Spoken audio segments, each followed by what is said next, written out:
Hello, welcome back to the channel, everyone. I hope you are doing well. So how would you like to donate to a great cause, a wonderful cause, a cause like Zora's House, which is a Ohio-based nonprofit that describes itself as a sanctuary for women and gender expansive people of color. Oh, what's that? You don't want to donate to it? Well, too bad. Apparently, our government has decided that they want to try to hurry up and push through a bill for the 2023 fiscal year to keep the government running. I say, let it not run. But to keep the government, the federal government running, they want to hurry up and push through, a budget for the bill next year. I'm sure in this budget I haven't looked through it all the way, but I'm sure there are other parts of this bill where they are giving themselves nice, big old fat bonuses. But for now, let's talk about where a lot of this money is going to go. All right. Number one, so $1 million to Zora's House, like I just mentioned, an Ohio-based nonprofit.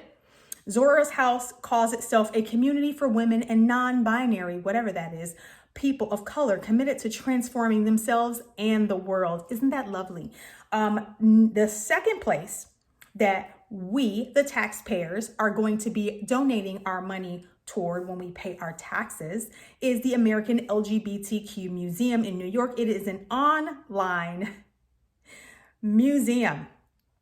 The museum says, in years to come, our plan is to create a physical space in New York City, one that is vibrant and welcoming, both visually and cognitively, for the entire LGBTQ plus community. The organization wrote on its blog post. This is according to Epoch Times.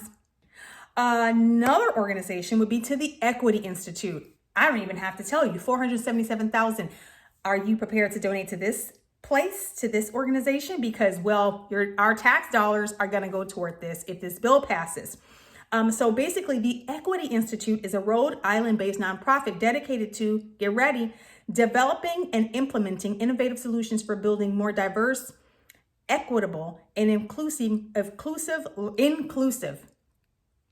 learning and professional environments. We envision an anti-racist education system that recognizes identity and human connection as central to the process of teaching and learning, where all young people build the knowledge and skills they need to thrive in the world. Specifically, the group works with schools, organizations, and communities. Isn't that wonderful that they work with schools to teach about equity and anti-racism? Is it kind of like that book, Anti-Racist Baby, by that Kendi guy, Ibram Kendi guy? Yeah, so it turns out Republicans signed off to just going along to get along, right? So they're going to try to shove through this bill before the end of the year, before the new House steps in. And I mean, they might not even need to do that. I mean, we have enough establishment Republicans in there where they're signing off on all sorts of random things. Like, what do they care if our tax dollars are going to these rogue organizations talking about equity, diversity, and all this other stuff? Like, what? And online. And they're also talking about infrastructure for some water plant or something in Alaska where there's like hardly nobody living there. So, the funds are going to be allocated some other kind of way. I don't think most people realize that when they pass bills like this, it's never the Women's Reproductive Act or bill or the Affordable Care Act. Like, it's never what it says it's going to be. They always stuff it full of a whole bunch of trash that nobody wants to pay for. Who wants to pay to have their children further indoctrinated in the public school system? Because that is what's happening. That is what's going to happen. This equity stuff is just teaching racism to our children. Whatever, I'm over it. Like, get your kids out of public school. I mean, they're going to continue to pass bills and fund. So when they pass these bills, they allocate money and send grant money to these nonprofit organizations. I mean, basically, this stuff is basic. It's such a joke. It's such a joke. I was watching something the other day about federal spending and how in California, and I'm sure plenty of other places are doing this, but money, when the federal government sends money for, let's say, homelessness, The money goes to nonprofit organizations who then in turn pay for like campaigns and other crap. This is allegedly. It is seeming to me like this is just one large money laundering scheme off the backs of the middle class. If we all just stop paying our taxes, what will happen? I'm just saying.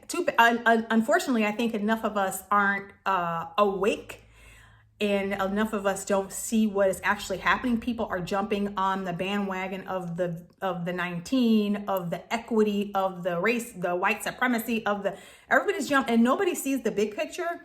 Like, no, what is actually happening is they're keeping the infighting amongst the middle and lower class going while we're fighting and talking about stupid stuff like equity.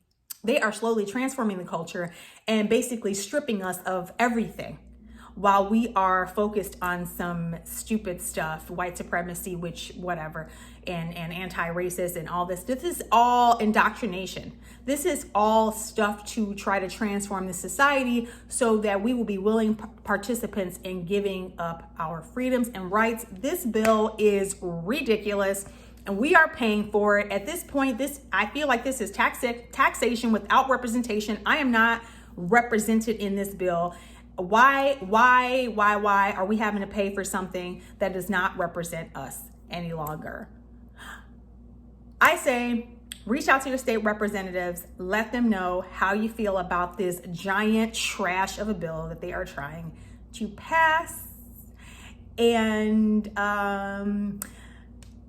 pray that your blood pressure doesn't go up and that you don't have a stroke when you are reading about all of these things like I am.